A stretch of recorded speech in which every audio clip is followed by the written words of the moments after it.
Hey, Bobby Brass. Because I can, welcome.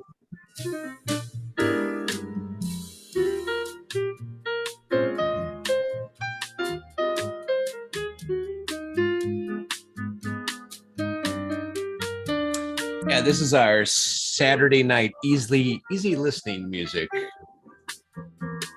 When we're not so serious. Ourselves prepped for when we have to move into the old folks' home.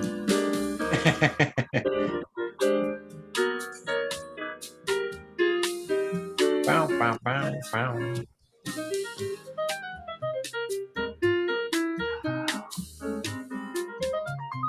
Hoolie's in the house. Hey, Hoolie.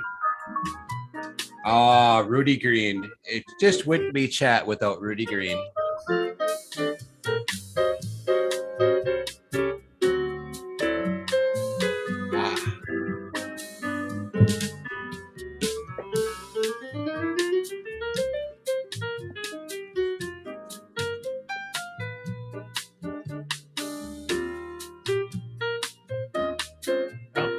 We're just gonna let it play for a few minutes and let people cycle into chat, and then we'll figure out what we're gonna chat about.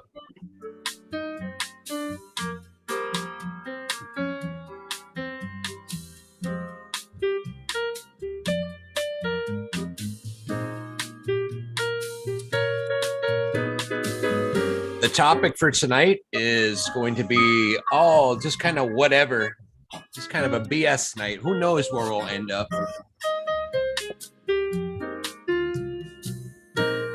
All right, John, kill it. Woo! Hey, that was a pretty good time to end it. It was like, da-da. That was the actual end of the song.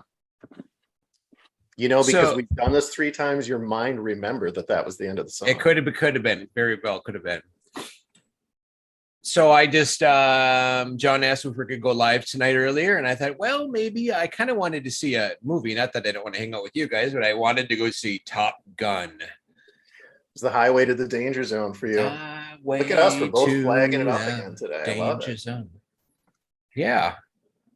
So we were talking just before, and I said, that's not even small chat. That's save it all for when we went live. John was asking me, or we were talking about my race this morning. So it's my last long run weekend. So yesterday morning I got up and hit the trails. My goal was to beat the rain. The rain was coming, and I got up at about 5:30, got ready to go. The trail I run on is a 20-minute drive, and my daughter's texting me. Shut the door. Being too loud, apparently. That's funny. Rudy Green. I'm an Earl Grey guy. I'm thinking it's a little evening. I'm thinking red tea. A little red tea tonight. Be good for you. Yes. What color? Oh. So, anyways, I hit the trail. It's 7 o'clock. I can see the thunder and the lightning and the thunder clouds coming, and it's a 10-mile run at marathon pace, so it's an hour and a half run. And I got wet. My shoes were so wet, it felt like 10-pound clubs on each feet. But I was just like, I'm holding it at pace. I don't care. So I got that run in. I'm like, okay, I got 24 hours to let the legs heels. So I got some special after run drinks I take and kind of massage the legs and the gift that John gave me, a little massage that does from does your feet really well and does your calves. This morning got up. It's the Med City Marathon. Well, they put a 20-mile part of the Med City just for, they know usually runners about 3 weeks before a marathon peak at 20 miles and then they start to taper off, and they know Grandma's is always 3 weeks before Med City, so they put this, I think almost for us, they put this 20-mile portion in there. So Dan, this is not a race. Your race is in 3 weeks. Do you think I listened to myself? Well, kind of. You wanted that medal. Well, the medal was just for finishing. It's kind of like, one of them medals, but I take off and it feels like I'm effortless running. I'm like trying to judge my pace. I'm kind of glancing at my Garmin, gives me a about pace, and I come through the first mile at 9:30. I'm like, okay, you're about 30 seconds faster than you wanted to be today. Because I remember I'm already on tired legs, so I kind of wanted to run around 10-minute miles. Yeah, I just never slowed down. But this was what's weird. So the first 10 miles was just running along, talking with people, effortless. The next 3, it was work. And I'm coming around, and all of a sudden I'm coming down the chute to the finish line because there's a half marathon part of this. I'm like, I think I missed a turn here. So I cross the finish line, and she goes to hand me my medal. I'm like, I'm not a half marathoner. I'm a 20 miler. I go, did I miss a turn? She's like, no, we're closing. They shut the marathon down because of the lightning. I'm like, are you kidding me? They shut it down because of what, Dan? There was lightning. Oh, I see where you're going with this. Because of lightning, because of the blaze, the damn blaze, they shut. So I'm like, well, all right. So part of me is just like, all right, let's just go home. And in a split second, I said, no, this is my last long run. I have to do this. So with medal in hand and no more water stops for 7 miles, I take off. And I know how to downtown Rochester. I know pretty well. So I just went running around. I found that there's a park, and it's about a half mile away, and it's 2 miles around the park. And I ran to the park. I ran 3 laps around it and come back. So I got my 20 in record time. My legs are done. But that's anyways, awesome. You guys got to hear my boring running story. I'm surprised we went up in viewers doing that, but we did actually. We're up to 32. Would you just let me have my moments once in a while? No, it's awesome that you did that, man. I saw your stats and I was just shocked when I knew you were doing it, meanwhile, I was up doing my boots on the ground yesterday. That went extremely well. Yeah, tell us about that. And it's kind of a blend of the stuff that you see behind me and what I've come to love with you guys in the treasure hunting community. Moral of the story is I'll post maybe Huli can find it and post the link, but there's like a 6-minute video from Fox 11 back in 2015 or 2016 about a place called Rockwood Lodge that burned down between Green Bay and Sturgeon Bay in the beautiful little. And then the best part of the story is that the Green Bay Packers are a bunch of cheating, lying people. You watched it, right? Yes, I did. The cheating, lying people. And the only reason we have the Green Bay Packers is because they conned the insurance scam. You believe the arson theory? See, I don't believe the arson theory. No, I don't know. I read it. And I'm like, I got to give, it was my one dig at the Packers. So go ahead, tell your story. I'm going to be very compact with this. So long story short, I have stuff like, this is a piece of the goalpost from Milwaukee County Stadium, the last game. I've got pieces from, I think maybe he likes the Packers just a little bit. I've got other pieces of goalposts from Lambeau Field and all over. And Packer fans are crazy. So like for collecting baseball, it's the New York Yankees. For football, it's the Packers, and for basketball, it's like Michael Jordan or Giannis or, you know, LeBron. When you get into really crazy high stuff, baseball, individuals like Babe Ruth or that type of thing. But this lodge that burned down was the first offsite training facility when an NFL team actually left the city they were in and went outside of the city to practice. They bought this limestone, beautiful building that the Norbertine monks had built overlooking the bay in Green Bay.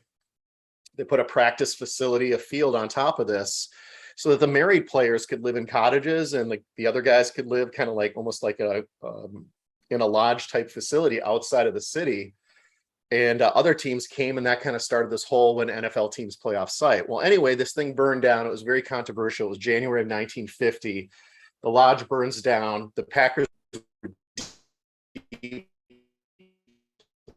in debt. They had to play an inter squad game on things, and it was another time where they're going to have to sell stock to keep the team in Green Bay.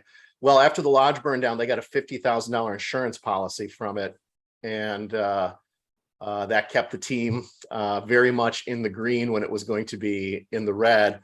But what wasn't affected by the fire was the practice field that had a single goalpost on it. And I did all this research. I talked to the team historian. I'm connected with the people up at the Packers. And I just said, whatever happened to the goalpost? And nobody could answer that. And I'm like, well, what if it just got knocked over on this top of this limestone cliff that only has about 6 to 10 inches of soil, and it's still there somewhere? So the Brown County Parks Director gave me his blessing. It is an archaeological site, so I had a promise that I wasn't going to dig up anything major, take a spade with me. I did have my new serrated trowel with my new metal detector and pinpointer.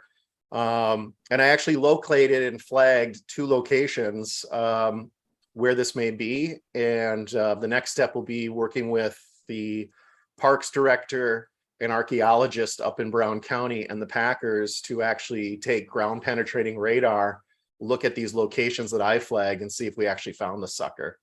But in the meantime, I found some incredible stuff. I shared the photos with you, Dan. Yeah. Because that goalpost is iron, I had the detectors, mine labs are very sensitive, so you can set it just for gold, just for silver. Yep. But I had to leave it on iron because the goalpost back so then, you're like picking up every pop cap, every nail. I had 8 bottle caps, but I found this really cool square-headed bolt. They still make square-headed bolts, bigger than my thumb. It was a really big bolt, and you could tell it was hand forged. And I sent Dan the pictures, but anyways, I know I'm boring you guys with it, but it was just cool. It was cool to get out. I was all geared up, had my knee pads, my pinpointer, my trowel, my metal detector, earbuds in. I had a couple people come up and talk to me and ask me what I was doing. It was having a fun conversation with people. And I was up there for about a half a day and back home, and It was great. And now I've got the county, the Green Bay Packers, and this archaeologist ready to maybe take it to the next step, since I've got some areas pinpointed where this thing may be. Just to give you an idea, that piece of the goalpost, 2-inch sections of any Packers goalpost sell for a minimum of $100. The one that I showed you is probably $350 to a collector. The ice bowl ones from the famous ice bowl, an inch of that sells for over $1,000. I estimate that this post would be probably 35 feet long, and if you did 2-inch sections, you'd be talking about a value of over $52,000. My goal would just be get a section of it and be the guy that found it, and let the county and the Packers do whatever they want with it. So It was a lot of fun. It was an easy boots on the ground. It was a flat land, a quick trip, 90 minutes from my house. But man, that MineLab detector was awesome. If you're going to get a metal detector, I would say don't go cheap. Even get a GoFind or one of their metal detectors like Gary Drayton taught Dan and I, and it was a lot of fun. So now I'm ready to go and have that ready to go whenever I want to do a boots on the ground with a metal detector. What was it? Rudy Green said maybe rather than wasting all your money in the MineLab, you should upgrade it to a 56.6K modem. Yeah, Rudy, I haven't posted anything online. I think what I'll do is after Dan and I are off tonight, I'll post some photos. I'm actually doing a PowerPoint because I did research over the weekend. There's some stuff that even the team historian didn't know that I came up with about it. So I'm going to put all that together and get it out if it makes sense to talk about it for in an organized fashion, because Dan and I weren't planning on going live tonight, but I definitely want to keep you guys updated because it'll be really cool if we actually find that. It would mean a lot to the team, a lot to Brown County and obviously people that follow the Packers to find an artifact like that, since there aren't many new things left. And then I came home and demoed the old wood swing set that we had up for over 20 years. And I am going to need some Geritol. Yeah. So I get a, so he texts, so John texts me today, man, am I shot? I demoed a swing set. I just ran 20 miles. I'm shot because I'm like, why did you hook onto it with your truck and pull it down? I don't have a truck. Well, come on, John, man up. We need to buy you a big badass lifted, whatever, Chevy, Dodge, Ford, whatever you like. And then I was on Facebook and I saw Cynthia posted about, I sent you those screenshots. I don't know if you can pull up your messenger and screen share if we want to read through them, but I thought those were pretty interesting. I sent you those 3 pictures on Messenger. I think you can pull them up. Yeah, I can. Give me a second. I'm getting them. But go ahead. So I thought that kind of blew my mind when she was basically saying, I have the actual information on 9 Mile Hole being the location. Dan will pull them up. So that was kind of interesting. You know, we've been waiting to, and again, people can poo-poo Cynthia or whatever, but you know, it was just interesting for me to read that. I know you read it and you were just kind of like, wow. What? You know, yeah, but well, all right. I gotta put this out of the way so I can read. So I don't, yeah. Can you see it? Yes. Is this the first photo? Is this there were it? 3. 1, 2. Yeah. So go back to the first one. Or is this the first one? This is the first one. The Cynthia, the David Crump. Yeah, so I mentioned this before and Kaypro put it in her recent video. Let's start with the first clue. Begin at where Warm Waters Halt was the Firehole River in its entirety. I don't know anyone who would have difficulty understanding this, as Forrest Fenn wrote chapter River Bathing is its best and Too Far to Walk, ending with the sentence, surely God underestimated his ability when he created the Firehole River.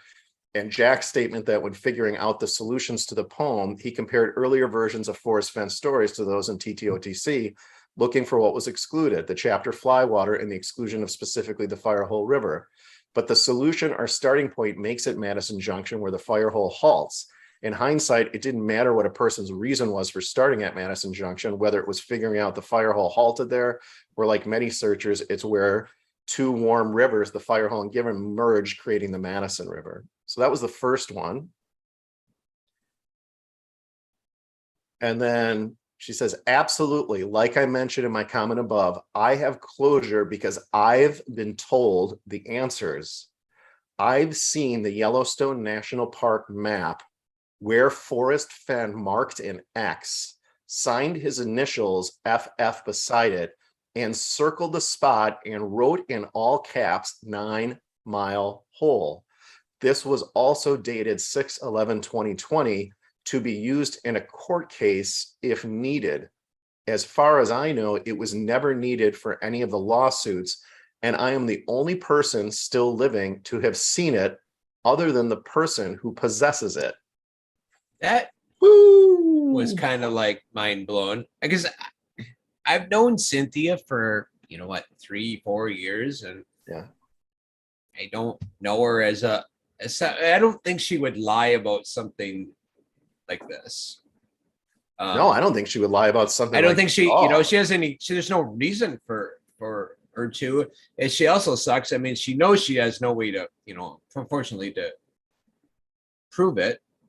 I mean, the fact that she's saying I saw it tells me, she doesn't say when she saw it. So, there was that whole controversy about like when she met with Forrest in August of 2020 and saw that Christmas card with the X on it. Well, it could be around. I mean, this was dated 6/11, so obviously after that.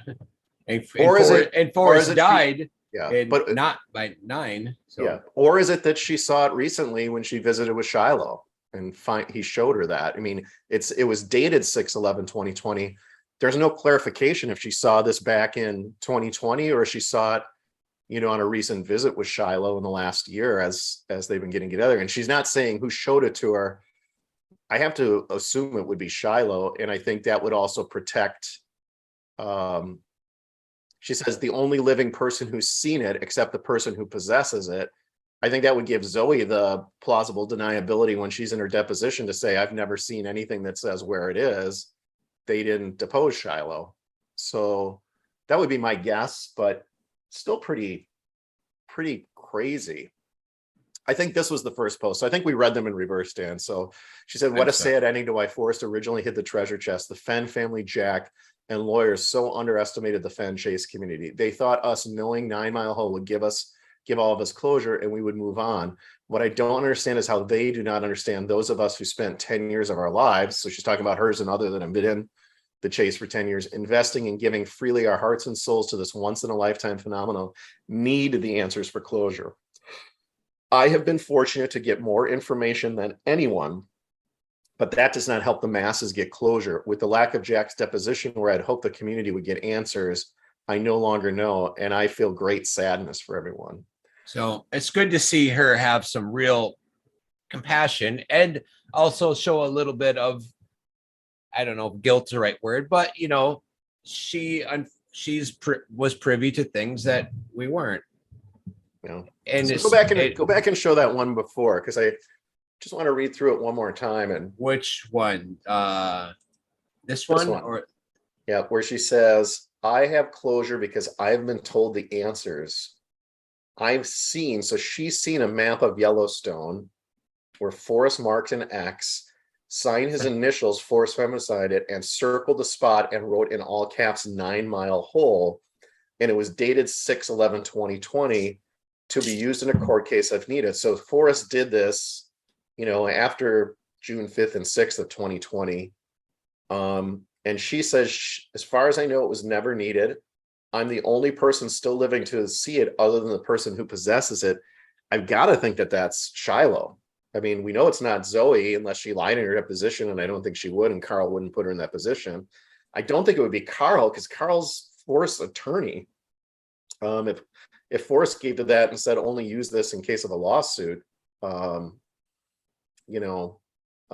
can't imagine that. I mean, Occam's razor would say it's Shiloh because we've already seen her on the motorcycle rides and that stuff. So Carrie Galloway is what compassion by not showing us this. Carrie, she doesn't possess it. She just saw it, which means more than likely it's probably somebody in the Fenn family that has it, probably Shiloh, and they probably just aren't ready to or can't show it. Well, it's certainly not going to come out before the. It sounds like it's not going to. They saying they don't need it for a lawsuit. We'll see, but we're all expecting there's going to be some resolution of this trial as Toby and K-Pro, Mike, Ben, Indy, everybody's been talking about, this trial is likely going to wrap up at the end of June. And when it does, there's no other lawsuits out there. So it'll be very interesting to see what comes out in the trial, potentially on how it's ruled. I think our best friend in the chase going forward is more than likely Shiloh. I think he understands the need for the closure for the community. And I think if he is put in the right position, I think he'll probably offer it. That's our. I'd like to see the map of Yellowstone National Park with Forrest. Dan, we're all about maps. You got the map signed with Jack. We got Gary Drayton to sign a map. All right, that's my new goal. I want to get that map and frame it, and we'll make. I think Cynthia would have a death match with you if that thing was available to be possessed by someone else other than a member of Forrest's family. So, Shiloh, if you're listening, my address is.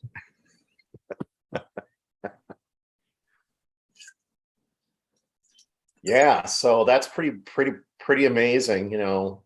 Carrie Galloway, I guess, said, well, this was leaked before, or she was I don't know what Carrie was trying to say. Carrie, type in what you were trying to say if you're saying she was forced to put that out or something because it was leaked. But there was all that talk. Remember, first of all, there's the DVD picture, the DVD on Forrest's desk that says Chase whatever copy 2 of 3. So it was the question is that the video of Forrest going through the 9 clues? And so you see that, we know that there's DVDs or whatever. Mm-hmm. And now there's supposedly this map where he actually put an X on it with his initials in Yellowstone National Park and wrote 9 Mile Hole on it. Holy mother of pearl. And how do you authenticate that that's his unless you have direct provenance? Like if Shiloh would have to say, Granddad confided in me, I was the only one he wanted to tell where it was and blah, blah, blah, to keep my mom and everybody safe. But I've got this information in case we need it. But then Shiloh shows it to Cynthia. I don't know. Who knows? Or Forrest, you could go all the way back to 2020, but remember we had GPS, which was in October of 2020. So that, there were people getting all over Cynthia because of the Christmas card saying that was before GPS. So, why was Cynthia all gung ho on the GPS thing if she'd actually seen a map? But I don't think anything in her posts would delineate when she first saw it, just on when Forrest actually signed it on 6/11/2020. Mary Green has a good point. She goes, just my opinion, I don't think any answers are forthcoming until the chest sells. And that could be. What happens I wonder what happens with that, if Jack has some kind of agreement and the treasure chest sells, if that changes his position, if it's chest isn't his possession anymore. I don't know. I don't know the law. I just break it. Your buddies with Cynthia, you can send her a text and say, hey, what's up with this map with the initials on it? I have a lot of maps. I'd like to own that one. See what she says. Yeah. Can you give me a copy of it? Tell her we'll trade her a Gary Drayton map for that one if she can. I'll send her to meet Gary Drayton for that one. I'll give her the dock. She can have my Forrest Fenn's 1969 Lubbock bronze dock. I'll trade her that for the 9 Mile Hole Forrest initial map. Something tells me that's not going to happen. Now, wait, you and I would never do this, but now someone's going to make a fake map and then distribute it online or whatever, saying it's the original. It's not going to be me. I already messed enough around with your map to move their signatures up to make it look like they signed it by Yellowstone. I know you did. That's as far as I could go as a graphic for our show. Come on, let's create the map. No. So what does Chad have to say about this? I mean, this is pretty... Well, I'm trying to read. Yeah, Mary says, I don't think any answers are forthcoming. She's trying to sell us a narrative. Everybody on their narrative, people, the Nookers trying to sell us a narrative. No, I think the Nookers are just doing their thing. I mean, yeah, I think I don't know. They've proven to me beyond reasonable doubt that the chest was in 9 Mile. In fact, I think we know the exact spot of it. I think we know most of the clues. I would like to understand, heavy loads, I think, are all the trees, but what water's high? I don't totally. Yeah, the water's high is, if you believe in that solve, could just be Forrest as a young boy being up to his umbilical cord, saying I'm umbilically attached as he walks to the other side, right? Rudy got up above his knees. 13-year-old boy. Water high could be at one point those rivulets went up. I mean, you can use confirmation bias now to reverse engineer anything. And so I know the people that hate 9 Mile Holes to solve will love me actually saying that, because all we're doing is kind of reverse engineering to make it fit at this point. Do I believe it right now with the evidence, whatever we have? Yes, but would I be completely shocked if all of a sudden it came out a month from now that it was really Slough Creek all this time and somebody lied to Cynthia or Shiloh was goofing around with Cynthia? Who knows? Until we would actually have definitive, the only thing we have definitively is Forrest under oath saying Wyoming. And there's people that don't even believe that. Jack saying over and over again it was in Wyoming. Now we have the involvement of the park, right? And we know that Tom Hanasco sent the letter to Carl saying, if Jack in his deposition gives up this, we've been told that the chief ranger of Yellowstone, which is the new guy, Chris, will hold him potentially criminally liable if there's damage to the area, which allows Jack to take the fifth, and why they didn't even do the deposition with him and why he's not going to be at the trial. Right. But we still don't have Jack Stoof or a recording of Forrest Fenn saying it was at this location at 9 Mile Hole. We don't have that. Carrie Galloway says you could crawl on your hands and knees like a baby across 9 Mile Hole. It's so low. my dad and I I didn't cross at 9 Mile. I crossed at Barnes Hole. That's probably only I suppose it's probably 6 miles downstream. And yeah, you know, you might find a little bit deeper hole, but I know I didn't go up to my knee. I don't think I went up to like mid shin. And It depends on what time of year. If you're going when the mountain runoff is. We were mid late July. Yeah, I mean, Rudy and Cynthia have done a wonderful job saying, hey, here's when it's at its lowest, here's when it's at its highest. You know, so everybody has that information on when to go. I think it's going to be probably very low when you and I go after Labor Day. Now Rudy will say, no, it's actually going to be 4 feet high. You and Copper Dan are going to be swept down 7 Mile bridge, and they're going to have to rescue you. Please, that would not be what I want to be known for. So that's interesting. So we learned from these posts on Facebook, or Carrie saying it came out earlier, that there's Cynthia saying there is a map of Yellowstone National Park that Forrest put an X on, put his initials, and wrote 9 Mile Hole on, and he did so on 6/11 of 2020. That's very, very interesting information that I learned for the first time. I don't know, today or last night, whenever she posted that. So yeah, it's, you know, either you take Cynthia at her word or you don't. And I understand, you know, there's going to be people on both sides of the fence with that, but until we can at least get, I think most people would probably believe Shiloh if Shiloh were to come out and give us some information. I think there's people like Tyler, Sam, Davio that may never believe it, because unless you hear it from Jack's mouth or Forrest's mouth, who knows? I guess that Davio's in chat. I mean, am I, Davio, I would ask Davio the question. I know Davio's not in favor of Wyoming, the 9 Mile Hole solve, which is his right, and he has every reason to believe whatever he wants to believe. But I guess my question is, what would it take at everybody in chat?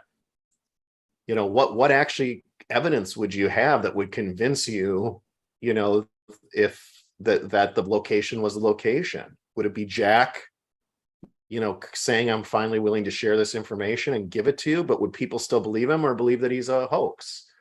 Would it be a recording of Forrest that somebody would say, well, somebody could have doctored that or made it up or whatever? I don't know what the threshold is anymore.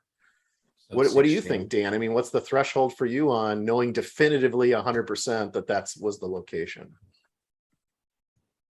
I'm cool with the information that I have. I think we did. I think we kind of did an end around without having to use Jack or Shiloh. Obviously, Forrest isn't here anymore, so Davio says, "Zoom me in." I don't have control over the Zoom. I don't want to bring a bunch of people in, which is kind of fun like this. Sorry. Nothing I can do, Davio. Hey, you know what we're going to do, though? We're going to give a Codex book away right now. If you have not commented on episode 16 of the Copper Factory, we'll give you a couple quick minutes. I think most people in here, if they've already commented, probably have, but otherwise do it right now, because we're going to give this book away, because I figured out what I was doing wrong with Comment Picker. And they added you got to type in, like on certain things you comment on, it gives you a code, you got to enter the code in. Apparently they probably were getting spammers using Comment Picker. CAPTCHA. Yeah. And I didn't know what that was. Now I do. I'm an educated man. So Rudy Green says, while you're doing that, the only official story would have to come from the family. Secret maps are fun to hear about, but they're not proof unless we all see them. Right. So if we could see the map, that would be. I think the very best place for this information to come from is if the family has it, because I know a lot of people have their opinions on Jack, but I think most people probably have a pretty high opinion of. And I'm going to say it's going to have to come from Shiloh, because I don't think that Shiloh's mom, I can't remember her name. Zoe. I don't think Zoe knows So he old. So we all right. Share screen. Huli put the link for St. Jude's. Thank you, Huli. Dan, nice backpack and t-shirt they gave you, even when you told them you didn't want anything. We can talk about that after this. Yeah, I'll show screen share in case anyone isn't on Facebook and saw that. I'll tell you the story. So are you sure you're picking from the right episode, not last week's Yes. episode? No, I didn't go. It's not last week's episode. I went to the episode before. What's 8 plus 7? 15. Get comments. 45 comments. That's probably a record. Now it says what's 6 plus 4? All right. Are you ready? Ready. And boom. Who's going to be the big winner of the Codex? Dizzy Dean. Dizzy Dean. Nice. Congratulations. Dizzy, get in touch with Dan. Dan, I don't know if you're connected to Dizzy. If you already have the Codex and you don't want it, we can do a Bobby Dazzler t-shirt, but well, I can go I'll go back into that video and I'll just comment on his and that's usually what I do, and then they get a hold of me. Sounds good. His comment was great show, guys. Does it get any better than that? Doesn't get any better than that. Did you guys we should share the Treasure Seekers comment on our last video. Greg. Yeah. So Greg, even though he was made Greg fun of starts by off with Ranger like Jack. I'll show it, but Greg starts off with like a one-word comment. And I, as a smart ass, go, Greg, I would expect way more of you. And I'm thinking, I'm just, egging the bear and I'm waiting for the big, and he like laid down the nicest post compliment. I'm like, okay. What did Ranger Jack call him? Brutal grammar? Brutal grammar. Yeah. Brutal grammar. Yes, that was it. All right. Let's do Facebook. Let's do the St. Jude's. Let's see. Yeah. Well, I think I got Facebook pulled up here. And yeah, that was cool. Except for the blood-stained carpet behind it. I told you what the blood-stained carpet was. I know you did. And then I just said Ranger Jack's going to eat that up. The blood-stained carpet. All right. So the story behind this shirt and backpack is, as we now have raised, we're pushing 30 grand, and my rep contact person with St. Jude's said, Dan, we usually give gifts away for way less donations. So I'm like, yeah, but I said, I told you before. And I was like, I don't want to be people. That's not why I did this. She goes, well, we really, at least take a shirt. I'm like, okay. So they send me a shirt and a backpack. So this was really cool. This backpack is really nice. This is going to be my new traveling backpack. And look at what Doug asked. He said, hey, will that sweet backpack hold a 10 by 10 by 6 inch? Yeah, I know. Yeah. Oh, yeah. I don't know if it'll hold that in a blue IKEA bag though. So you'd have to test that out. And the metal detector that you'd need, my fold up metal detector, you'd have to have that in there too. Because that's, there was no protruding. There was no brimming with water. Yeah. There was no protruding. Something tells me more tools were used than a GPS device. And the widths. Well, let me tell you how I feel about that. I'd have done the same thing. I think a lot of people in here. I think there's more searchers that have brought a metal detector into Yellowstone National Park than will ever admit. See, now we can't have this video. Is this going to be recorded? Because Ranger Jack's going to watch this. It's just the video that we'll deal with Ranger Jack. Of admonitions of improper behavior that you're putting a track record. Hey guys, have you seen? We found some really secret information out here. Give me a sec.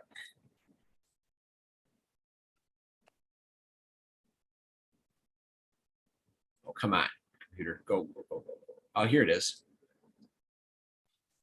This is great. I found Ranger Jack's dad. I think it's his dad. Oh, Huli says, can you please post the Oh. Facebook link to the mentioned convo? Huli, are you talking about the comments from Cynthia that we went over That just a was little while ago? on call of them college Facebook, right? Yeah, that was, yeah, I will. Dan, while you go ahead and do this and I'll What do find you what do you think? I mean, here's Ranger Jack. Ranger Jack without sunglasses in his dash right here. Plausible. Sheriff What do you Buford Justice. What do you think, Packer Jack? Do you think there's definitely a relation here? Yeah, they're both a little doughy, mustaches. The only thing with Ranger Jack is I wonder if he's DB Cooper because he left his tie on that 727. Dun, dun, dun. What are we doing now? What's going on? I'm getting a link for Huli, I guess. I If I can link. find it. I got to do most recent, I think. I don't even know how to do this. I'm going to pull up. We're doing it's screen share night on the Copper Factory. Yeah. I Oh my think gosh, this is. Oh, here it is. 4 trips. Is this it? I think I think I found it.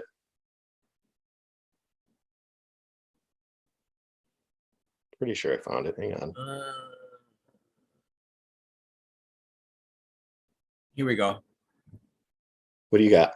I'm going to jump back over here. So, the Treasure Seeker's Brutal Truth. Yeah, this is it. I'll Here. grab it. Oh,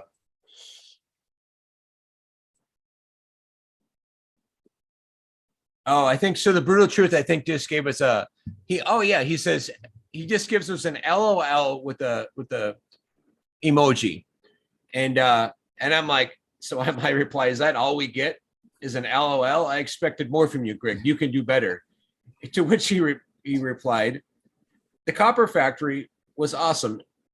Show was on my phone, Ella. But when I did, love the show, and it was funny as shit. Great job, and maybe do some more characters that would be fun. Keep up the good job. Where's the Stinger character? That's awesome. There is hope left in the world for world peace. Yeah, so let's recap. Dan ran 20 miles. 30 if you He had a count marathon yesterday. in 3 weeks. We only had 30 viewers. Then he stopped talking about that. We went up to 60 viewers after he stopped talking about And it. now we're dropping quickly again. So Yeah, we talked about my boots on the ground. I'll post some stuff about that later. I don't want to bore anybody anymore about that. There is a cool video I'll post in chat before we go off if you want to watch it for 6 minutes about a controversy, potential arson with Dan's hated rival team. Then we got into Cynthia's post from Facebook, and that was. Then you got everybody all mad in chat again. Oh, what's happening? I'm missing it. At Copper Dan, yes, please. What am I missing?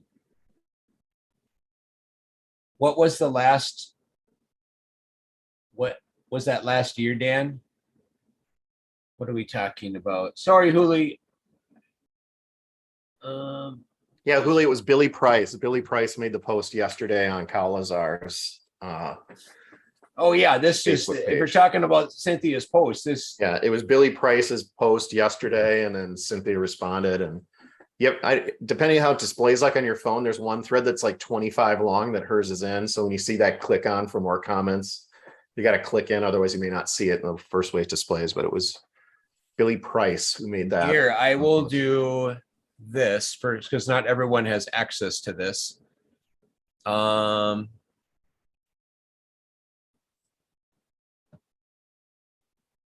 Let's see. Oh, I know where I have it. John gave it to me. All right. Whoops.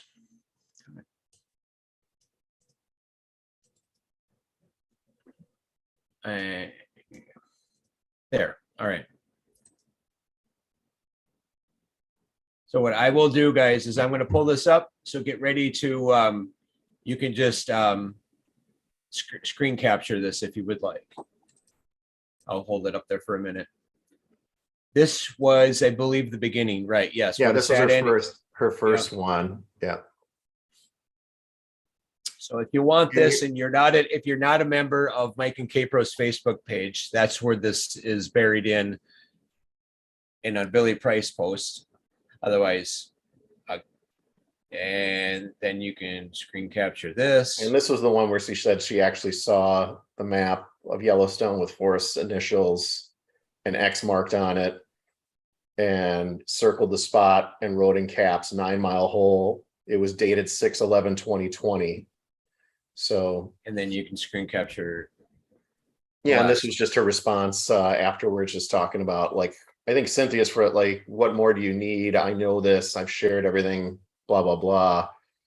You know, Rudy, I think for Cynthia, she's just like, you've got it. Rudy's identified the place. And then we've got people like Davio and Sam and Tyler and others who are just like, nope, that's not it. So everybody's entitled to their opinion. Yep. We only show, John and I show the information that we get, and what you guys do with it is what you do with it. We're not always going to agree. Even John and I don't always agree. Right. That's why we don't talk football. We haven't had to deal with that yet. We have not went through a football season as friends, but not on a YouTube show. So that's going to make it interesting. Yeah. It's interesting though for me, and you know me well enough to know that I rib a little bit, but like, one of my best friends up there is a Vikings fan, and we sit with each other at the game. I'm just, maybe I was like that more in my 20s and 30s, but I'm at that point in my life where I like really good football. I love watching the game. I love watching I don't like all the pre-show stuff anymore because I've watched football so long. I just want to see the actual game played, and then maybe review some footage, and maybe even the all 22, which is what coaches use, where you can see all 22 players on the field at the same time. So oftentimes you just see the quarterback throwing the ball or whatever. You don't see if people were in the right position on the field, if they made their blocks, if they ran the right routes, all those things. So I'm into that. I enjoy the ribbing. But I don't take it to the point. As far as the rivalry goes, it's so it doesn't matter which team wins. There's a little bit of gloating for about 8 to 10 hours, maybe a little bit into the next day, and then it's forgotten about because you're on to the next game. So, but it's been a real passionate and strong rivalry between the two teams. So it's fun. Yeah, Davia says the inconceivable amount of harassment, life threats justifies any ending he was forced to create. We want to solve the answers to the location, no matter what it takes us. Well, I don't know if I go that far, but I do understand your passion and wanting that, Davio. We all do, but there have been paths that have been used to get information that have not really, with the lawsuits. I wish it could be a more clean way. Yeah.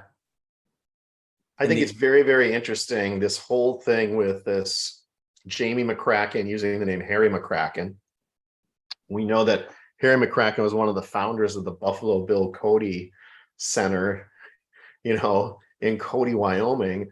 Then you have him in his lawsuit using the name of a woman, and we're not going to dox or say anything on your live, but Toby put it up on screen. If Toby here's the people that are mentioned in the McCracken case, and there's a name of a woman that Goldilocks looked it up. I actually looked it up while Toby was talking. So Goldilocks actually posted it on Thor, but she's like, what a crazy coincidence. There's this woman who is very famous and ended up moving to Santa Fe and knew Forrest Fenn and whatever, but she died when she was 99. Well, a woman by the same name and her daughter now live in proximity to Santa Fe under the same name as this famous woman that knew Forrest earlier. So it makes me wonder if this whole Jamie McCracken is a scam. Like, why is he using Harry McCracken? Why is he using this name? Someone that Forrest knew early on. It's just very, very weird that this whole McCracken thing, is it just a major group of people that are posing as this guy, Jamie McCracken? I don't know, but, to get information from the Fenn estate. But you have two examples now, Jamie, whose last name supposedly is McCracken, but using Harry for his place. And then the Harold Harry McCracken from the Cody Center, who helped found it. And now you have this woman's name and supposedly her daughter. Without doxing, you can find out that these two people exist, this woman and her daughter, but she's not even 50 years old yet. And the woman who knew Forrest was an actress who lived into her 90s and has since passed under the same name. Just really, really bizarre. That name and the Harry McCracken thing is really bizarre onto who really is Jamie McCracken. I have no idea. I never was on the Jamie McCracken. I don't know if any of you have ever met him, if you ever came to a Fenbury or anything, or people actually know who this guy is. Dan, I don't know if you ever knew who Jamie McCracken was or interacted with him, or if it could be just a made up. So as far as Harry's was concerned, I got into the chase in 18. So late 18 is when I kind of learned what Harry's was. And I applied to join it and was never, he never accepted me. So I went on it. Like, he was never someone who, like, did you ever see him on a show or on a panel or say this is Jamie or Harry McCracken? No. So no one's actually ever seen this person, Jamie McCracken? Not me. That's very, very interesting. I'm not trying to create a conspiracy theory. I just think the Harry McCracken and the name of this woman is really, really interesting. Connie said, what's Function in the Junction? Connie, go onto YouTube, look up Function in the Junction. Lulibelle set up a specific channel for it. Yeah, so Function in the Junction is in west Yellowstone to be exact. Well, and Madison Junction Campground as well, too. Right. Yep. So basically anywhere over on the more, I guess, on the west side. Lily, I don't know if you are full for Function. If you're not, I'm certainly willing to plug it for you. Like I say, I love coming to Yellowstone. I don't care who puts the event on, because I know it doesn't matter. It's going to be a fun time. It's going to be probably going to be completely drama free. People are going to have fun. And so I wish I could go. I don't know if we're going to get out there this year or not. We'll see what the fall looks like. John? I had a lot of fun with Jeremy and Ben, and I watched Mike and Capro's interview with Dan Barbarisi. And so he's done 3 rounds with our, Toby and Shelly, Mike and Capro, and then Dan and Jeremy and I. He had a good time on the show the other night. You guys kind of got him out of his shell. Ben was prepping him on. Ben was asking him all kinds of fantasy stuff before that, and obviously Dan's still interested in that. So I think that had a little bit of a different flavor than just being completely chase talk related. Jeremy's a great interviewer too. So I just had fun kind of sitting back and only asking a couple of questions and just having fun with it. So yeah, if you haven't seen Dan Barbarisi on the Treasure Warriors. Sorry, oh Jesus, Treasure Warriors. Why do they have to have some? And Mike and Capros as well too, and Toby's and Shelley's. Yep. So go to all of them, and so Mike and Capro give him the beginning of the hour, most of it. Treasure Warriors. Just scroll into it. It's towards probably 3/4 of the way in. Just scroll into it when you start seeing Dan on the panel. Then that's what I did. I didn't want to watch this. Into it when it's like a 4-hour show, and we were having a good time. It was supposed to be a non-fan. We pulled up my Ben Franklin PowerPoint, went through that, but we had a good time. But yeah, I thought Dan, the word salad question I asked him was, and I know it drives you nuts, but my whole thing was, what I was really asking was, do you think Jack was ever disingenuous with you? And he said, no, the reason I put KG is because he didn't probably want to lie and didn't want to say something if you guys believe he found it in 2019. Those weren't Dan Barbarisi's exact words, but I prefaced it with that to say, the Condor 2 database, the 2019 potential find, Jack never tells you when he finds it. You use the word KG. Did you ever feel in your exchanges with him that he was ever disingenuous with you? And Dan was like, absolutely not. I thought he was completely honest and heartfelt. And Dan, you said when you met Jack, you kind of got a you had a sense of empathy because you were looking at him saying, this guy's going through something here. Yeah, I mean, he was just, you know what Dan I wish I could have been on the panel to talk to. I was like, oh, of all the nights to be busy, I would have loved to have talked to Dan. I'm glad you weren't, because you would have just asked him for signed books again. Hey, the signed books are for the community, so stop being mean to the community, John. No, it'd be neat to have a conversation with someone else that also, because, but just from listening to Dan, I'm like, Dad, this is the same person that I saw. You know, he's not, you know, he's just a regular, regular Joe. And he did show a lot of empathy towards Forrest, towards the community. So I do tend to get a little pissy and a little defensive of when people attack him, because I'm like, that's not the person he is.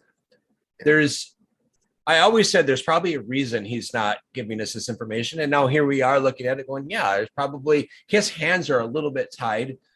And he also knows that no matter how much he gives, it will probably never be enough for everybody.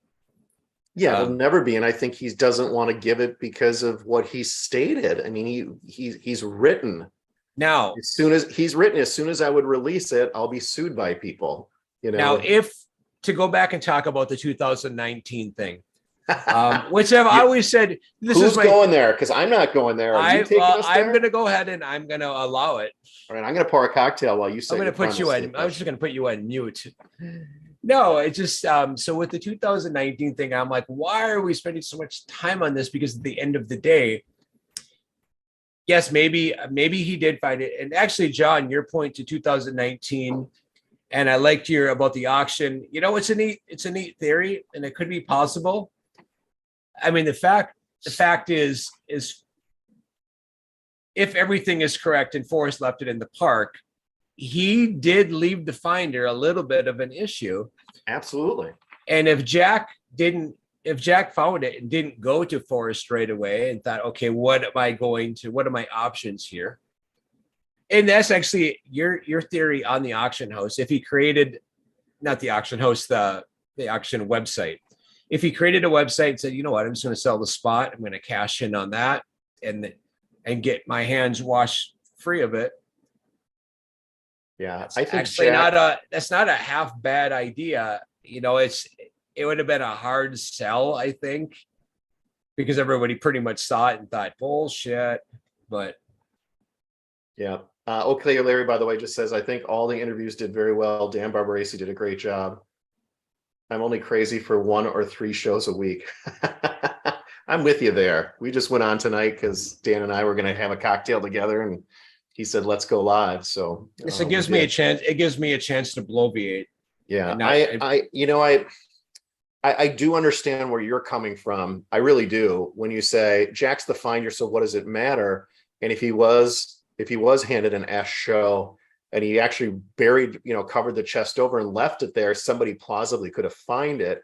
That assumes that he did leave it there. We don't know if he actually absconded with it back and then came back with. Nobody knows. But my point was that as I look back on it, Jack has never lied about it. Jack has never said when he located the chest for the first time, opened up the lid and took a picture of it. If you look at the Medium post, he says retrieved the chest on June 6th. If you look at subsequent postings, if you look at Dan Barbaresi said, it says on or around, on or before, whatever it says. So Jack has never come out and said, nope, I found the chest for the first time on June 5th, 2020. He's never said that. He's never been, he's been asked it, but he's never responded to it. So he hasn't lied about it. I think the point was from, if you're not looking at it as I wasn't early on, as you know, Dan, I was looking at it like, what a jerk. The guy found it and then, tried to figure out how you could save money on taxes and, went to Puerto Rico for 6 months. And meanwhile, a bunch of people took their life savings or got divorced or a guy dies searching or whatever. And this could have all been done in 2019. Well, now we also know it was an S show, that he would be committing a crime, if he took it out of Yellowstone Park. He's still being he's still supposedly, from the letter that Tom Nasco sent to Carl, before Jack's deposition was delayed again, was to say, my client has now been notified, been contacted by the Department of the Interior, and been told that if my client gives the location, he could be criminally liable in the future for any damage, or could be. So I mean, really, that's really Jack's car. But I mean, the fact that none of us knew about the meeting, in the supposed meeting, but we've seen the court documents that Jack, Forrest, and Tom, the Sarah Davis, Chris, the new chief ranger, who was her deputy, and potentially one other government employee, were on this Zoom call where Jack and Forrest specifically confirmed where Jack retrieved the chest from at the direction of Forrest. And obviously, if we're to believe that happened, and we're to believe that this is true, that some accommodation was made at that time to not charge Jack, and as far as we know, not Forrest. My personal belief is Forrest was 90 years old. You know, who knows if he knew he was dying or not in June of 2020, when he passed literally 2 months later. But the Forrest, in my estimation, if that took place, and if what has been shared with us is accurate, was doing the right thing to say, hey, don't hold this kid liable. This was me. I was telling him what to do. He left it there, called me from his hotel, said, what should I do? It's yours. Do you want me to bring it to you? And I said, yes, bring it to me. So if anybody should get in trouble, it should be me and not him. Whatever that discussion was, Jack was not charged. And as far as we know, Forrest was not charged with anything, as far as we know. When you take all that into totality, I have much more empathy for Jack now than I did. But it still makes me wonder if it was you and I, and we're idiots and not worried about taxes or whatever, and we decide that that's our search area, and we illegally sneak our metal detector in there and find it in August or September of 2020. Are you and I leaving that sucker there? No, we're not. But we're not. You know, Jack. Jack. Right. You know, if all this is true, Jack looked at this thing way different than. I mean, it was very, very thought out. I mean, for one, the email he sends Forrest, I personally believe was definitely pre-written, pre-planned. Even if he didn't, you know, maybe he just kind of like knew, I figured this out. I'm going to find it this time when I go, and it is in there, and started thinking about, maybe he had a talk with his attorney and said, not hired, but maybe he just asked an attorney, if I find a chest in the park, what's going to happen? How should I handle it? And yeah, I don't know. I'm speculating. Davio makes a good point that after that Zoom call in August of 2020, they might have said, okay, fine, we're not going to charge you, but you guys can never talk about this. You cannot really, they basically, Davio calls it a gag order. But they say, exactly, Jack, fine, you're not going to get charged, but if you ever do release this information, we're potentially going to charge you for it. That would be consistent with what they said when they got their motion to intervene denied, and they just came back and sent a letter to Tom saying, if your client goes ahead and testifies, because remember, we were thinking, well, they have a whole week to go and get this motion to intervene, and the Department of Interior probably just said, no, let's just send a message to Stoof and his attorney and say, our deal was in August, you don't talk about this. If you talk about this, we reserve the right to charge you criminally. So I think Davio is probably correct. Again, I'm always going to do the caveat of if any of this is true, because we don't know. I know. I mean, we're speculating. Had so much goofball stuff happen in the chase that yeah, let's use Occam's razor. So my point to a lot of this is we're spending a lot of time. We do have a TTOTC book. We have potentially learned how to use it to find clues. Oh, maybe each clue is made a little more unique, but you kind of start to get a sense of how Forrest did this, especially with the blaze. If the blaze is true to be lightning and how he wrote that chapter, if we apply that to other things, the other part of the 9 clues in the book, we might be able to, you know, on our own. Of course, it would be nice at the end of the day to have that proof. But before we say another word, a word from our sponsors. Uh-oh. We are at $1,670. We got a nice Thank you, donation guys. today from somebody. Man, we are within $330. And of our I've made goal. I think if I didn't on the last show, I'm going to reiterate this. So first of all, this thing, if you don't like Forrest's book, which I'll show you in a second, we got Eric Sloan's 80. This is a pristine, it's got all the pictures from 80 in it. This is going to be one prize when we get to $2,000. On that same night, same drawing,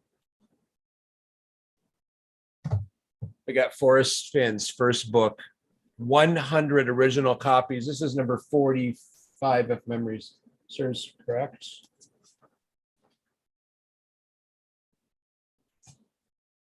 Yes.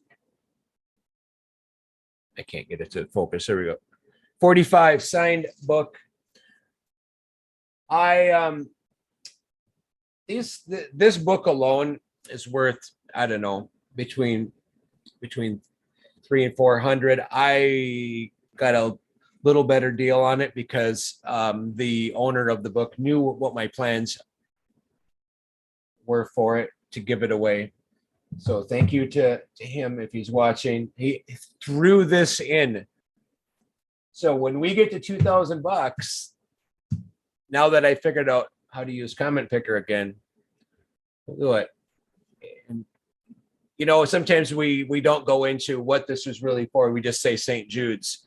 If you guys have ever watched the St. Jude's video, cancer sucks. Cancer sucks. I think a lot of us, probably everyone in here has had a family member, friend, or somebody they know that either had cancer, died of cancer. But when a little kid gets it, it's just breaks my heart. And this money, St. Jude's, I have never heard anybody say anything bad about. I've heard people say bad about other charities, but St. Jude's, nobody. Everyone says it's class act that I've talked to, and that there are people that are in this chat tonight that St. Jude's have done, you know, help their family out. Yeah. It's amazing that they're trying to take this, and they have been successful moving this throughout the world. So it's not just kids in the United States and their families that don't have to pay for treatment.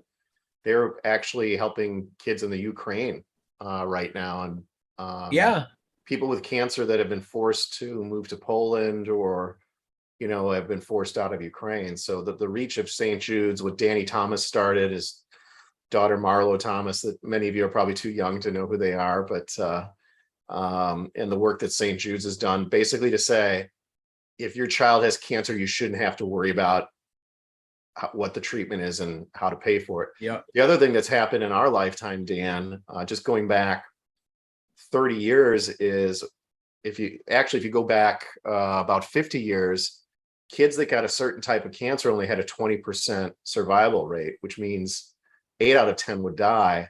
In the last 50 years, they've changed that in complete reverse.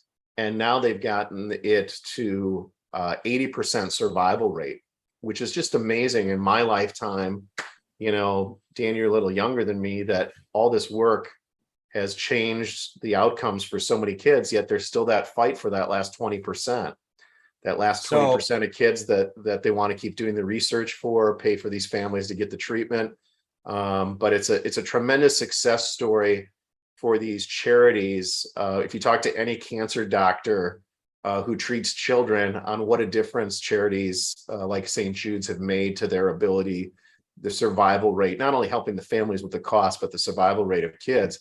What a dramatic thing that's happened in one lifetime. We've gone from a 20% survival rate to 80%. It's just phenomenal. That's and if you're that parent or that kid, so guys, when you get in here, you're going to look at this and go, oh, the minimum is 30. No, click the other button.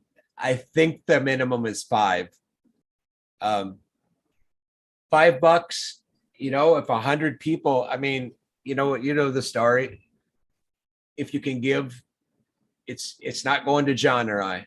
And all right, so we will let's get there. And then we're going to figure out phase 2. You know, one of the things Dan and I wanted to make sure is we didn't have prizes that like we put on eBay and then just the highest bidder or the person with the most money wins it. we wanted you guys to feel like if you were tuning in and making comments, you had a shot for this stuff. But I think what we probably will do, if you remember when Dan did the map giveaway, the person who originally won the drawing gave it back, and then we did put it on, Dan put it on eBay. And that's when, you know, a significant So yeah, we raised amount of money was 15 paid by one person. I do have some stuff I've been showing, and if we get to the 2000, maybe there's some things, some stuff is worth 10, 20 bucks, some's a couple hundred. I have that Charlie Brooks book. I know that there's the whole thing about charity and taxes. Dan, if I put it on my Facebook, or if I let you do it or whatever, I'll pay the taxes on it. I'm not worried about that, but maybe we do some eBay listings as well too, just to see if we can get some of the high rollers in the chase like you did for the Jack Forest map, and we do Yeah, if you don't mind, I some of the got other stuff. I got my accountant yelled at me. I mean, because I took when we did the Bobby thing. Right. So there's only so much you can write off with charity each year, and I went way beyond that. So the rest of it that ran through my accounts, I'm like, and at the time you're like, whatever, I don't care. But well, when you start, it's there's, you know, my wife and that I didn't okay everything with. It's cool, but yeah, I got to be smarter with how I do things. Sometimes I mean, I there's don't. fun stuff like this, the Yellowstone. I mean, who We has got a brass belt buckle with enamel painting? we got to do It says Yellowstone with Forrest Fenn catching a brown trout. if you guys go check out let's see, the last episode of the Copper Factory, episode 17. If you go comment on 17 between tonight and Tuesday, what are we gonna, I don't know if we've decided, but we're gonna give something away. So we'll figure it Yeah, out. we'll give something away. This has the seal of Yellowstone Park on it. And it's a brass sculpture of the dude. I mean, who doesn't want that? How could you not want the dude? Godalkin is posting the link right there for St. Jude. Otherwise, in the description of all of our videos has that link. Larry Sandell in the house describes something. I still have, remember, Dan, I still have one more Gary Drayton map too that we could Another auction Gary off. Drayton map. Yep. And I don't know how much Gary signs or how He much doesn't. is, If you go on how much eBay, is look even for out Gary there. Drayton autographs. I think there was one. You can't buy a bunch of stuff with Gary's signature on it. So Godalkin said we hit 2,100. Somebody made a donation. Let's go check it out. Oh. Let's see if I can back up here and refresh. Sometimes it takes a little bit. It might take it takes a few minutes on my end, what I can see. So That's awesome. thank you to whomever, All you or guys. could have been a number of people. Could have been one, could have been a number. Well, you know Could have been what? Jamie McCracken. You know what? I opened up mouth, insert foot. Comments on this video. And then Tuesday night, someone's going home. These are going in the mail to two separate people. We'll have, so this is what I'll do. We'll do two separate drawings, and the first winner will get their choice. Get their choice of whichever one they want, and then by default. Cool. No, when I saw these on eBay, they were a little pricey for what I wanted to spend to get to just give away. So knowing how to use eBay, kind of like Dan Barbarisi, how he got a hold of Jack. Well, there's always an email. And John, I know you do the same thing. And I saw no one was bidding on it. And I emailed the searcher, the seller, and asked him, I'm like, if those don't sell, would you be willing to negotiate? And I made him an offer, and he counter offered, and then he found out what I was doing with him. He goes, you know what? I'm going to give him to your original offer. I'm like, thank you. He goes, then I'm going to throw something in extra on it. I'm like, cool. So, and I'm working on Dan Barbarisi. I am persistent. That's how you get interviews. Maybe we could get a lithograph done of Ranger Jack and have him sign that. That might go for $5. I'll see if I can reach out to Ranger Jack and we'll make that happen. I still have a bunch of stuff I've showed you guys, so I want to come through, but I'm thinking if we're over the 2,100, well, we'll keep doing the weekly giveaways because Dan, we'll raise the goal, but 2,100 was the goal for us to put some more stuff out there. But I'll talk to my accountant, and you know who that is, Dan. Here we go. Yes. And but I do have a bunch of stuff that I'd love to give away. I promised that Charlie Brooks autograph book. There it is. Wow. Unbelievable. Thank you so much, you guys. Yes, that's cray. Guys, this goes a long ways. You know, I talked to Teresa Jackson is her name. She's my representative with St. Jude's. And I said, you know, she's really thanking me. I'm like, yeah, this is small potatoes though, because it was right at the same time that that SpaceX thing, and they raised like $2 million. And she goes, no, Dan, no. She goes, yes, those are big corps, but for your small time, she goes, most of our fundraisers raise like $700-800. Yeah.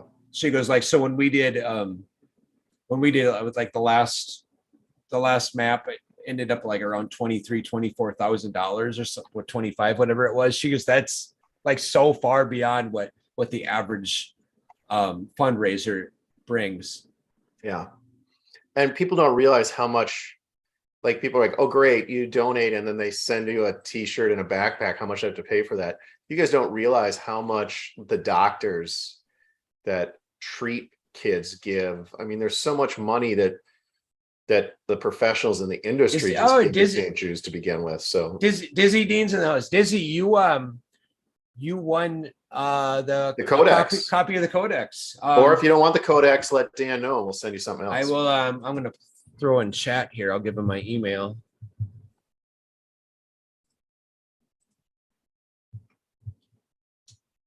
What were you saying, John? No, I was just saying if he's already got Doug Preston's the codex, we can send him something else. But if he hasn't read the codex or he doesn't have it, he can get in touch with you and we'll send that off to him. There's my email. I flagged you in chat. There's my email. So reach out to me. And if you don't want the codex, we got some other stuff. All right, my man. Let's pull up Cynthia's post one last time because I want to read that one again because it still kind of blows me away from yesterday. Right. And I know some people have tuned in late here, but if you didn't tune in earlier, by the way, Dan, thank you for the incredible work you did with St. Jude's and the fact that I get to be a part of this with you and we hit our goal of the 2,100. And Gedelkin, thanks. I know you probably were a major contributor to get us over that. That's really cool. It spurs me on to want to do more. Let's keep it going. Yep, I'll raise the goal. Well, that's what happened when we first started Tyler just chimed in. We gave away that silver coin. Jim King got it. Tyler, you just tuned in. We went past our $2,000 goal for St. Jude's and got to 2,100. Thanks. No matter what, as much as we argue with each other and maybe disagree, at the end of the day, when things like Bobby, when we needed to raise money for Bobby, everybody came together for Bobby. And that was like, I mean, that blew me away. I'm thinking, okay, let's raise $800 to $1,000 to the family. We were in like I think it was over $6,000-7,000. It got to be so much. And that's when I was like, oh God, this is all going into my PayPal. That's why I'm like, get a GoFundMe set up. All right, enough of that. We've looked at this a couple times already, but for those of you that tuned in late, and I know there was a lot of discussion about Cynthia's post from yesterday, but for those of you that aren't on Mike and K-Pro's Facebook page to see him, we just wanted to show that one last time, just so people that are tuning in late can see it. This was the first post Cynthia made. Billy Price had made a post yesterday. She talked about, what a sad ending. And she ends up saying, I feel a great sadness for everyone in the community. But then she goes on to the next one. And that's where she says, I have closure because I've been told the answers. I've seen the Yellowstone National Park map where Forrest Fenn marked an X, signed his initials FF beside it, and circled the spot and wrote in all caps 9 Mile Hole. This was also dated 6/11/2020 to be used in a court case if needed. As far as I know, it was never needed for any of the lawsuits, and I'm the only person still living to have seen it other than the person who possesses it. Now, that doesn't mean that Cynthia saw it back in August of 2020 when she met with Forrest. Maybe she did. She could have seen it a month ago with Shiloh. We have no idea. And then she gets into, Cynthia's basically saying, come on, you guys, it's 9 Mile Hole, to David Crump. And she says, I mentioned this before, and Capro put it in her recent video. Let's start with the first clue, begin at where Warm Waters halt. Warm Waters was the Firehole River in its entirety. I don't know why anyone would have difficulty understanding this, as Forrest Fenn wrote chapter river bathing is best and too far to walk, ending with the sentence, surely God underestimated his ability when he created the Firehole River. And Jack's statements when figuring out the solutions to the poem, he compared earlier versions of Forrest Fenn's stories to those in TTOTC, looking for what was excluded, the chapter Fly Water and the exclusion of specifically the Firehole River, but the solution or starting point makes it Madison Junction, where the Firehole River falls. I wonder if Forrest laughed at us, because we had arguments for days on end about, is waters plural, or, because sometimes you say, say waters, but it's singular, and oh my God, Forrest had to be like, idiots, it means two. But, and of course, that's me speculating because I don't know that for 100%. Right. So this was real. I mean, I think Carrie Galloway posted earlier that this stuff was leaked before yesterday, but for the first time for most of us, we have a post by Cynthia saying, I saw a map of Yellowstone National Park with an X on it, circled with 9 Mile Hole in all caps with Forrest's initials next to it. And she was shown it by another person who's the only other living person alive besides her who has it. We speculated that it could be Shiloh because Occam's razor, Cynthia's posted a picture with Shiloh when he was riding his motorcycle to meet her, and he said, don't show this to anybody. We know it's probably not Zoe because she testified in her deposition that she hasn't seen anything that says where the location is. So could Forrest on June 11th of 2020 said to his grandson, here's where everything is. I'm only telling you. And if you ever need it or the family ever needs it, use it. And then Shiloh actually shared it with Cynthia. I don't know. I certainly don't think it was Forrest's attorney, Carl. That would be really crazy unless Forrest specifically told him he could share it. But if your attorney has something that's only supposed to be used, in case the family would need it to defend a lawsuit. So that all points to Shiloh, but this could all be BS. I don't know what to believe, but it was interesting to read that yesterday and know that there is supposedly now, besides the DVD we saw in Forrest's desk that says Chase, whatever, 2 of 3, that might lead to a video, that there's also a map that Forrest wrote his initials on and marked and dated. So Godalkin says most people in the chase know I lost a daughter by cancer. We can never give enough to help those in need, no matter what hurdles they face. This is what Forrest really wanted. And Godalkin, I didn't know if you wanted that said. Obviously, I think most people do know Godalkin has been a very large donor to St. Jude's, to the charity. And because he has, I've never lost my daughters. Thank God they're healthy and cancer free so far, but Godalkin has a little different, he's on the other side of it. So thank you for everything you have given Godolkin. And I am very happy that you possess the one of two signed maps by Jack Stoof, but you possess the one that's also signed by Forrest Fenn. Yeah, absolutely. I don't even, I mean, that's the only one that I know that exists. So remember where the proceeds from the Thrill of the Chase went. You know, again, to kids, I don't know what cancer, I don't know which cancer they caused it. We all talk about Forrest and maybe he wanted the attention of her, but he was the one guy that actually put $1 million of stuff in a box and hid it in the Rocky Mountains. Oh, Dizzy Dean. All right, we got to go draw again. Dizzy Dean says, thank you both for your kindness, though I appreciate the drawing. I only commented because you guys are great. Please draw another name so that someone else can win. All right. All right. Hey, but wait, there's more. Stay tuned in. You're going to do Comment Picker again? Now that you figured it out, you're just so anxious to show people you know how to do it again. I know, right? Episode Who's gonna win? 16. I just want to recopy this just to make sure I do this. Yeah, because I already X'd out a Comment Picker. Yeah, Godolkin, I didn't know that. Sorry to hear that. We all know what happened in Texas, whatever. It doesn't have to be St. Jude's. If you have a favorite charity and you want to donate to it, do it. Yeah, that's true too. The idea of giving is why I got into this. Dan, you know, it started off, I've given away bracelets and sent you presents, and you know, Christy gave her a gold frog at World Series of Fen, and I love finding treasure, but I like giving more, and hopefully Christy the golden penis. That was not what I ever did or would ever do.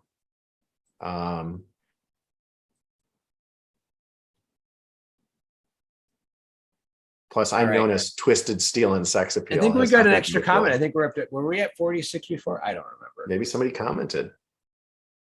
Maybe they'll win. And the win is Laurel. Laurel is not in the house tonight, but I know who she is. Look at her comment. Another great show. These are nice comments. It's fantastic. Freaking-tastic.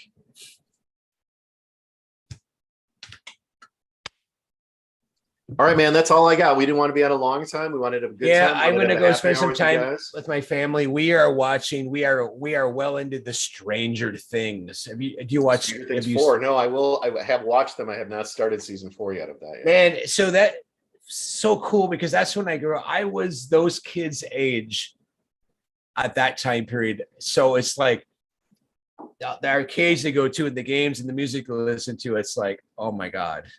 It's like growing up all over again, except we didn't have big scary monsters. Yeah. That we know. Well, Dan and I were going to have a cocktail. We decided to go live. I hope you guys enjoyed it. It was fun reading your comments. Dan, I'm glad we went live, and thanks to Godolkin and everybody else to get us over we didn't even have a plan to go live tonight. We went from $1,600 some dollars for St. Jude's to over $2,100. So thank you, everybody. Have a great rest of your Memorial Day weekend. And absolutely. We'll see you Tuesday, I believe. See you Tuesday or Wednesday. We'll decide what's going on. We're not going to promise any breaking news.